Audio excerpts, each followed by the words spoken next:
කොහොමද ඉතින් ඔන්න අලුත් වීඩියෝ එකක් අරන් ඔයාලත් එක්ක එකතු වෙන්න හිතුවා. හැබැයි ඒ හැමදේටම කලින් පුංචි ඉල්ලීමක් තියෙනවා කරන්න. ඒ තමයි මගේ channel එක subscribe කරලා පුංචි උදව්වක් දෙන්න කියලා ඔයාලගෙන් ආදරෙන් ඉල්ලනවා. ඒ වගේම bell icon එකත් click කරලා තියාගන්න.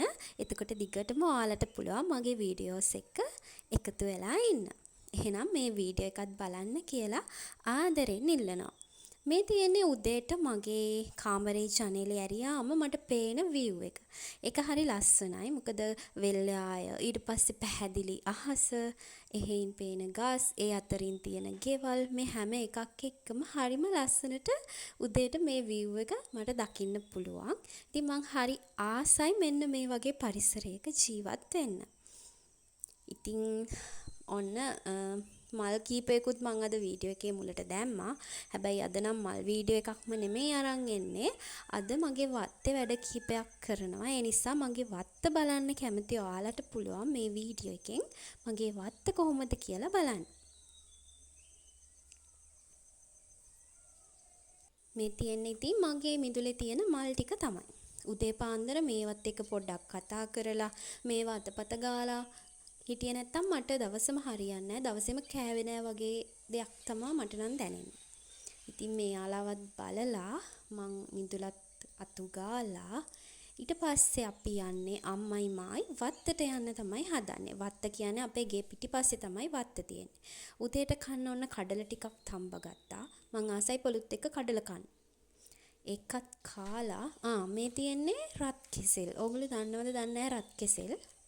කෙසෙල් පොත්ත රතු පාටයි ගෙඩියේ. ඒකෙන් ඔන්න කැනක් හැදිලා තියෙනවා ගේ ඉස්සරහා පඳුරේ.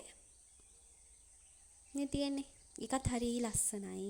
කනවට වැඩිය ඒකේ ලස්සන තමයි තියෙන්නේ. ඒ කෙසෙල් වර්ගය ඇඟටත් ගොඩාක් ගුණයි කියලා මං අහලා තියෙනවා. මේ තියෙන්නේ මං තවන් දාගත්ත තලන බටු ටිකක්. ඒ වගේ පැල හැදිලා තිබුණා ගොඩක්. හැබැයි මේ මං හිතන්නේ සතෙක් ගහලා වෙන්නේ නැති භාගයක්ම සවුත්තු වෙලා ගින්. ඒවත් අද ඉඳ ගන්න ඕනේ වත්තේ. දැන් අපි යන් එහෙනම් වත්තට. මේ තියෙන්නේ ඇද්දල බණ්ඩක්. ඔයගොල්ලෝ දන්නවද දන්නේ ඇද්දල බණ්ඩක්කා කියලා જાතියක් තියෙනවා. ඒක ටිකක් සාමාන්‍ය අපිට වෙළඳ පොලේ ගන්න තියෙන බණ්ඩක්කා වලට වඩා ටිකක් ලොකුයි කරල. ඉතින් ඔන්න ඒකෙන් ඇට ටිකක් මට හම්බ වුණා ගමේ ඇන්ටි කෙනෙක්ගෙන්. ඉතින් ඒවත් ඔන්න අපි වත්තේ හිටව ගන්න තමයි හදන්නේ. අපේ අම්මා වලවල් කපනකල් මං ඉතින් මෙන්න මේ විදිහට මේ ඇට ටික ඉඳව ගන්න තමයි හදන්නේ. මම නම් හරීම ආසයි ඇත්තටම වගා කරන්න.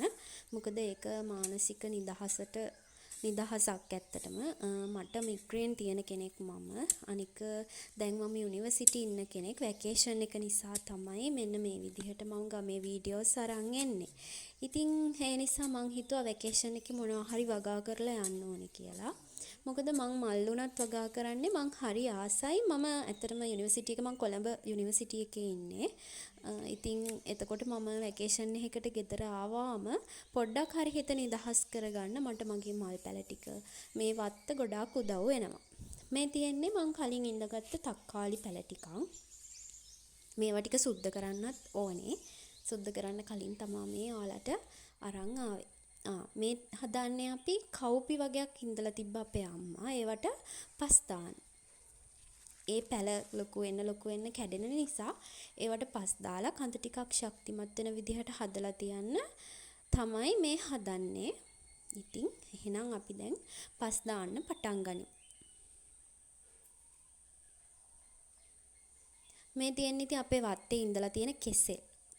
ගොඩාක් ලොකු වත්තක්ම නෙවෙයි. මෙතන මං හිතන්නේ අපේ සම්පූර්ණ ඉඩම අක්කර 2ක් වගේ ගේත් එක්කම. ඉතින් ඒ පිටිපස්සේ කැලේ තමයි පොල් කෙසෙල් වගේ දේවල් වගා කරලා තියෙන්නේ. මේ ඉතින් අපේ අම්මා පස් දානවා. මාත් භාගයකට දැම්මා.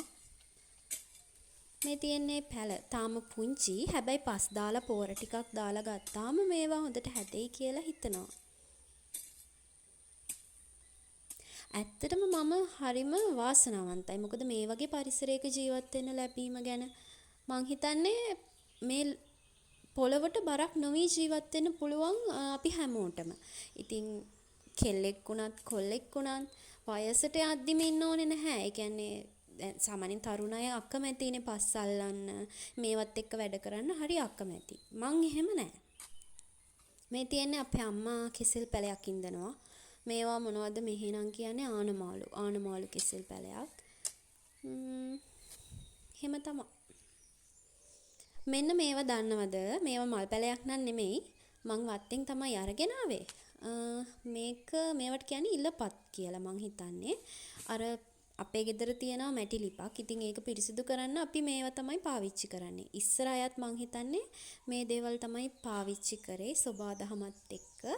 මේකෙන් තමයි අපි ලිප වටේ පිරිසිදු කරගන්න පාවිච්චි කරන්නේ. මේ තියෙන්නේ මගේ නිවිතියා පැල ටිකක්. මේක අපි තුන් පාරක් විතර නිවිතියක් කැපුවා. කපලා ඒවා කෑමට ගත්තා. ඉතින් මේවා බෙහෙත් පොහොර කිසිම දෙයක් නැතුව තමයි මේවා හදන්නේ. ඒ නිසා ඇඟටත් ගුණයි. මං හරි ආසයි ඉතින් මෙහෙම වගා කරගන්න. මේ තියෙන්නේ මං කලින් ඉඳපු කව්පි ටිකක්.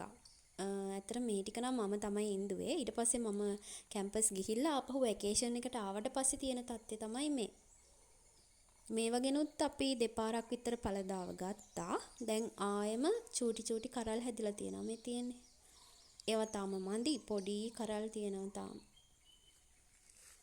අලුතින් හැදෙන ඒවා. මේ තියෙන්නේ මෑවැලක්. මෑ කරල් අපි මං කොහොම හරි තැන් 4ක විතර පැල කරලා තිබුණා. හැබැයි මෙහෙ මොනරෝ ඉන්නවා ගොඩක්. ඒගොල්ලෝ මේ පැලවල කොළ කනවා. පුංචි කාලෙම පැල කොටලා දාලා යනවා. ඉතින් ඒ නිසා ඒ පැල වලින් පැල 3ක් වගේ තමයි හැදුනේ.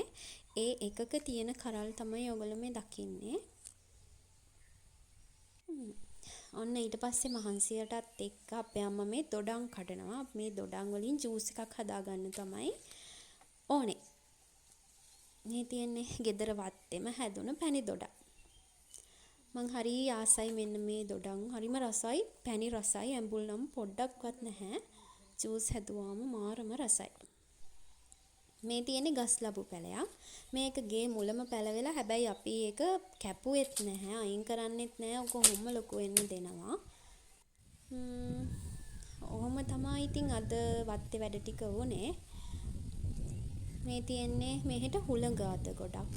ඒ නිසා ඉතින් පොඩ්ඩක් එළියට වෙලා මේවා දිහා බලලා මල් දිහා බලලා සීතල හුළඟ විඳින්න තමයි මං හිතුවේ. ඒ අතරේ තමයි මේ වීඩියෝ ක්ලිප් එක ගත්තේ. ඇත්තටම මං විශ්වයට අනේක වාරයක් ස්තුතිවන්ත වෙනවා මෙන්න මේ වගේ පරිසරයක් මට ලබා දුන්නට. ඔන්න අර දොඩම් ගෙඩියෙන් ජූස් එකකුත් මම හදාගත්තා. දැන් ඉතින් මේක බොන්න තමයි තියෙන්නේ. එහෙනම් අදට ගිහින් එන්නම්. බයි බයි.